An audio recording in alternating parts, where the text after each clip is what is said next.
With the days drawing shorter, the temperatures dropping, and the countdown to make sure that your Christmas shopping list is complete, it's safe to say that winter is here.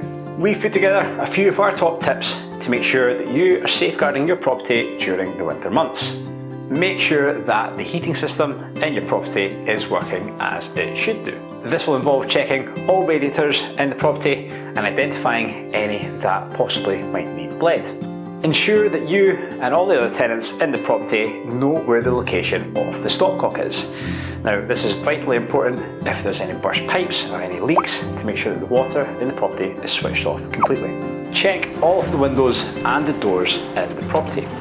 Now, what we want to do is make sure that there's no drafts or any gaps in the window frames or the door frames. If there are, use draft excluders and report any gaps to your property managers that may need sealing.